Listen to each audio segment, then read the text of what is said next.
Here we are in my studio, which is a building that was built as an electrical substation and readily adapted to reuse as a sculpture studio. I work here primarily welding, fabricating out of metal, various metals, bronze, Corten steel, stainless steel. And I've been here since 1971. Could you please describe the progression of your work? Where did you begin? What you're doing now? Well, in terms of my work's progression from, where should I start? Well, I guess from the beginning. I mean, as a young kid, I liked to draw and stuff like that. Then later on, going through grammar school, high school, I started to do more of various kinds of art. And finally, in high school, I took sculpture class, which sort of the idea of working three-dimensionally was more exciting than working two-dimensionally. In the early days, I was working in modeling in clay, plaster, things like that.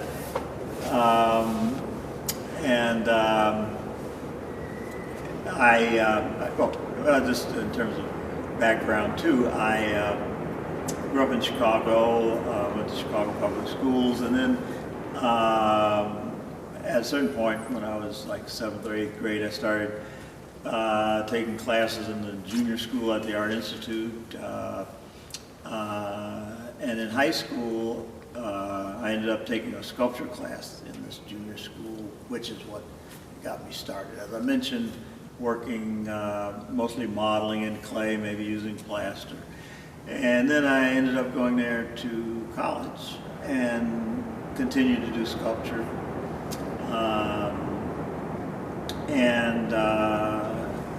During that time, I think it was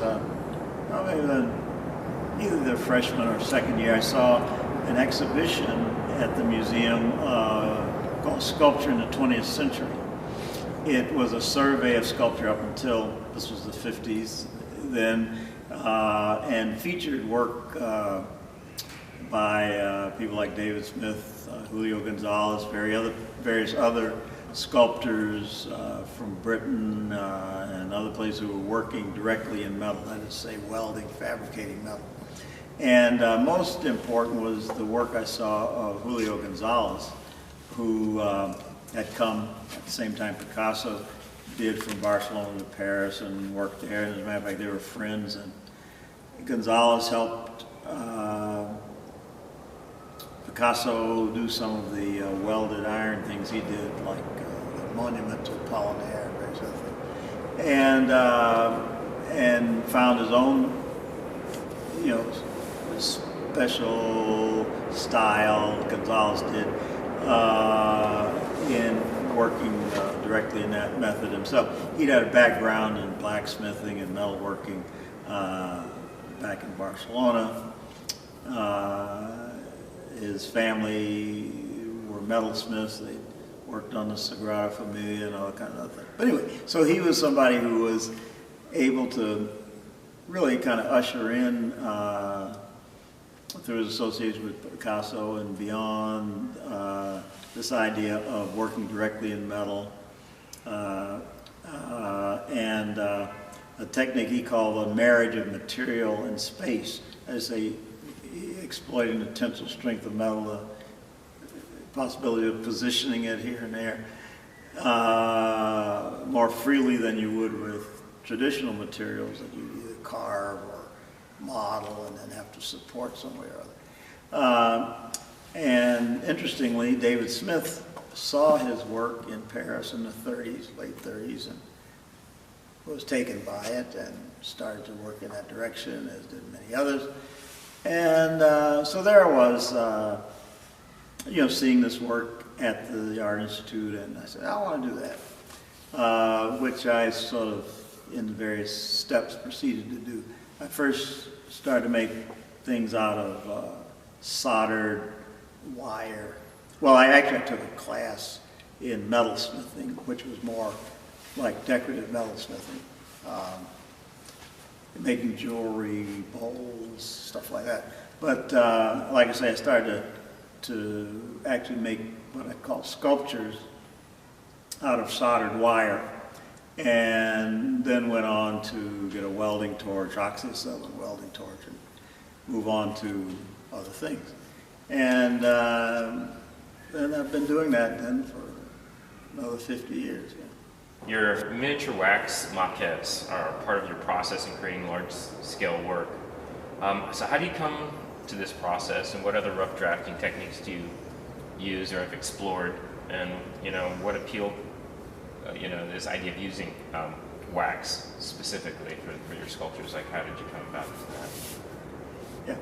Yeah. Well, while most of my work ends up being welded metal, I do work with wax in a couple different contexts. One is to develop scale models for larger pieces. Another is actually just to do smaller works that are sometimes addition, but more often cast as unique pieces. But I use sheets of wax that I might cut to the in terms of scale, a ½ inch equals a foot, or an inch equals a foot, or even a ¼ inch equals a foot. I'll cut sheets of wax to a certain size that might correspond to a piece of metal 4 feet wide and 8 feet or 10 feet long, or 20 feet long, depending on the scale of the project I'm thinking about. And so one can cut the wax into shapes. Well, first cut them into sheets of a certain size, then cut it into various shapes that one can use a soldering iron, or even the pressure of one's hands to put it together. And one can take this wax that I tend to use, Victory Brown microcrystalline wax, and warm it up so it becomes more pliable, so you can form it, that sort of thing. So anyway, it's a way, as a matter of fact, I've described it as sketching in 3 dimensions. I do make every now and then little sketches of ideas that are going to be enlarged, but I like to do it 3-dimensionally because the thing's going to be 3-dimensional anyway.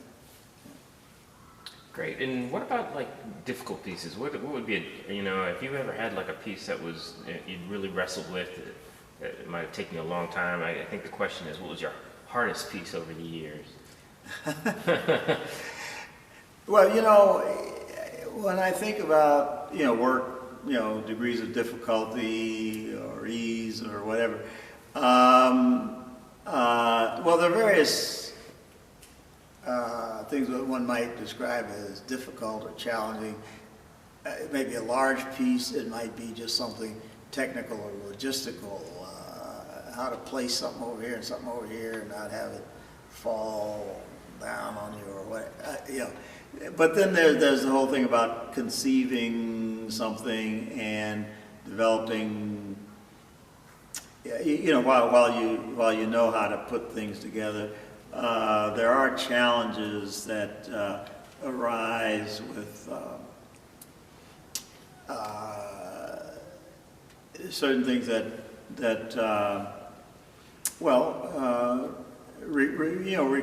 require a kind of unique, say, positioning of something in relationship to something else. I'm thinking about particularly large pieces, something that hangs from a ceiling or projects out of a wall.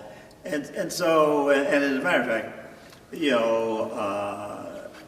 some of those problems are problems you need various kinds of support. That is, say, well, actual support, but going to others, structural engineers or people like that, or there may be some over time advances in techniques. I mean, instead of cutting out things with oxyacetylene torch, cutting out with a laser or water jet or something, because one thing doesn't distort the water jet since you don't use heat. it doesn't distort the material, etc. So I mean, there are any number of things that are just part of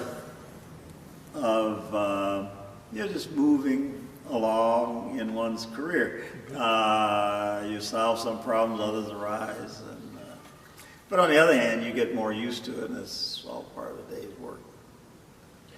You know, the students noticed that you had a lot of African sculptures in your space, and they were curious about the connection between that and what you're creating now, like this kind of continuum of craft and making.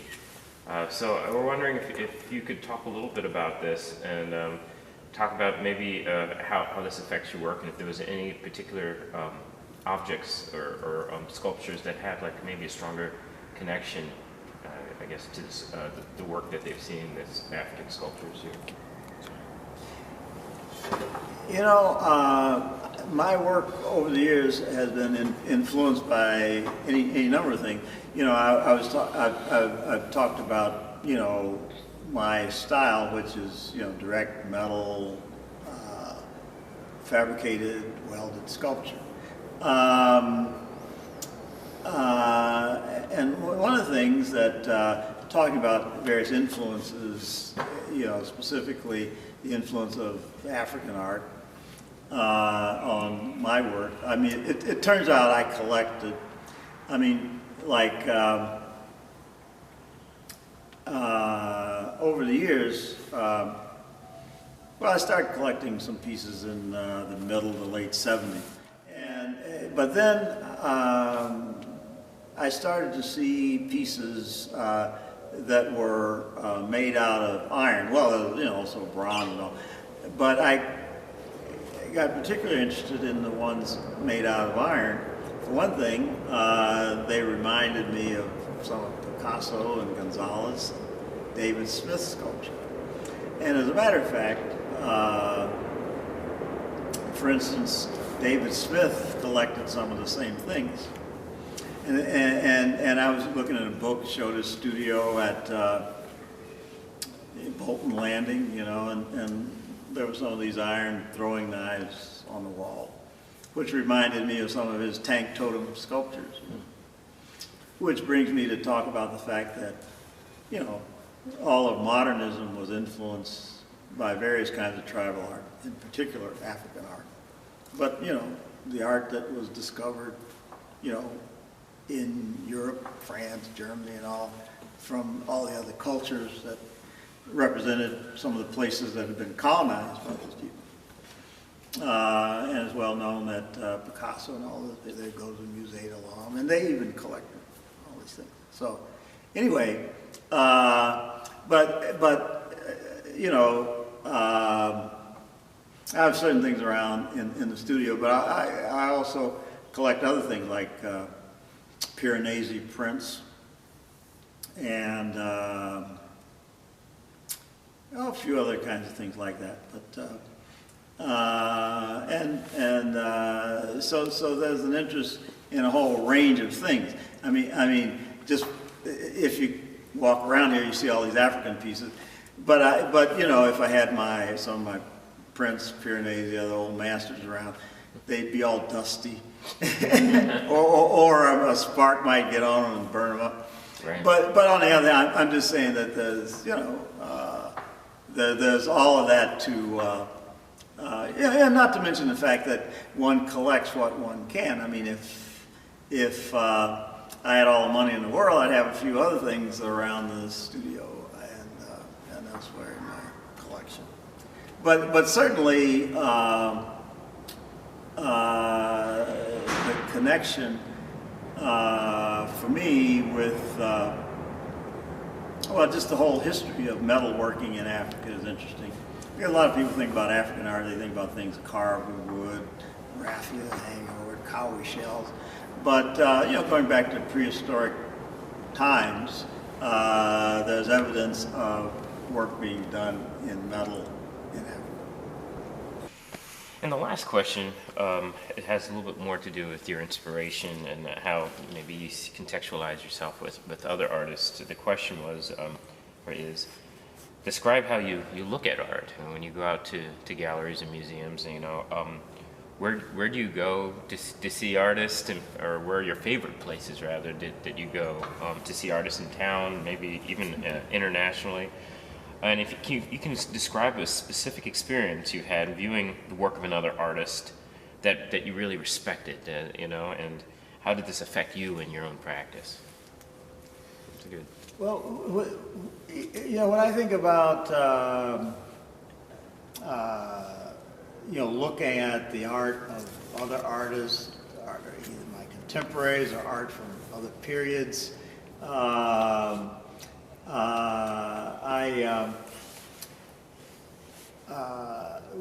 there's several things come to mind. I mentioned earlier this show, which was probably the most important show I would have seen in my career, in that it gave me the idea, the inspiration that I could work directly with metal instead of modeling and carving and things that were traditional and part of what you might call the course of study in sculpture at the time. As a matter of fact, that just brings me to say, that when I was a student at the School of the Art Institute in the college from 1953 to 57, in the sculpture department, they had one oxyacetylene welding torch that they used to weld together the armatures that they would build things up in clay or plaster on, not to make sculpture, drawn in space or whatever, like what I saw Picasso and Gonzalez and David Smith doing in that Sculpture of the 20th Century show. And then, I would think in an artist's life, there are things that they'll see at a certain point in time that give them a direction or point them in a direction. And of course, earlier on, when I was modeling, I was interested in Rodin, or people who model things in clay. As a matter of fact, but then fast forward to next week, I'm going to New York, and I'm looking forward to seeing the show that's at the Metropolitan Museum of the French sculptor Carpeaux. He was active around the same time, a little earlier, but he had this very deft way of modeling just fascinating. I didn't know of his work earlier on, but even after I started to work with metal, I saw that, and I was just very interested in the way he modeled both. It was just very natural. So that the things, like Rodin's modeling, his Age of Man was certainly realistic in what you might call the extreme, because people thought he cast it from life. But on the other hand, Carpeau's work was just even more dexterous and presented gesture, expression in a way that was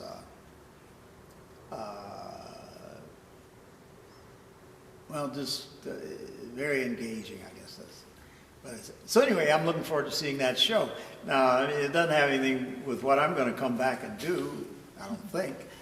I might come back a changed man, but I don't think so. But on the other hand, it's interesting to see a retrospective of his work and to see real things. I've seen a lot of his work, but to see real things, that are brought together in a way that you wouldn't see them otherwise. And of course, then there's just the shows you go to just keep up with what's going on. Some work I might like and some I might not like, but I'm interested in what other people are doing and all that. Just going to galleries, whether it's here or there or somewhere else. And then there are things that you might want to see. It's worth taking a long trip to go to see. and every now and then I've been able to do that. Well, speaking of the use of space, it was a long time ago, but I made a trip to India, where I'd seen pictures of these rock-cut caves, and I wanted to see the Jhana caves, and then there were ones I didn't know about, like I ended up going to Ellora, where you think about things carved in stone, in a kind of Western tradition, cathedrals and stuff like that. And then you go and see that they sort of carved out the side of a mountain, created this thing, and they've gone inside and carved everything out of the inside. It's just interesting about thinking spatially, how you could do that. Not to mention all the time it took and how you'd organize to bring something like that about. But anyway, so there are these different things that an artist sees over time that has real profound effect, yeah. So. Do you have anything else that you would like to add or talk about? Yeah, and I also have one other follow-up question, which is, hey, maybe I can combine these two, but I'm curious to know what's the next big thing for Richard Hunt? I mean, what are you working on now? Like, I'm just excited to hear about, what's next for you.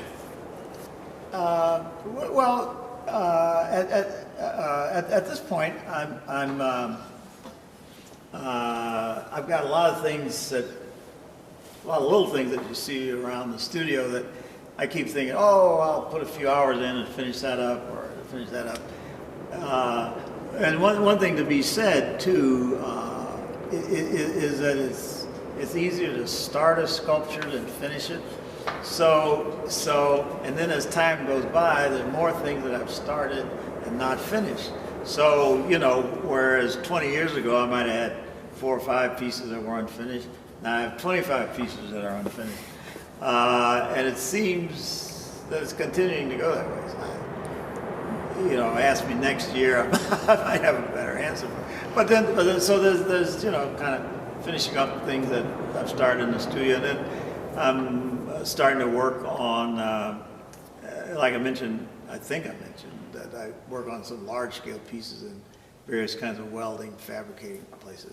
So I'm going to be working on a large piece for a park in Charlotte, North Carolina, which is dedicated to Romare Bearden, who was a friend of mine, one thing like that. And so I'm interested in doing that, and a piece of kind of an homage to him that I call Spiral Odyssey. And then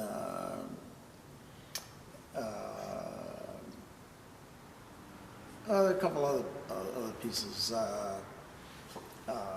Going to start to work on something for building on the campus of the University of Iowa, a music school, which I like doing. Since I like music, I like making sculpture go in a music school building. And, like that. Great. Thank you so much. Yeah, thank you very, very much, Mr. Hunt. That was excellent.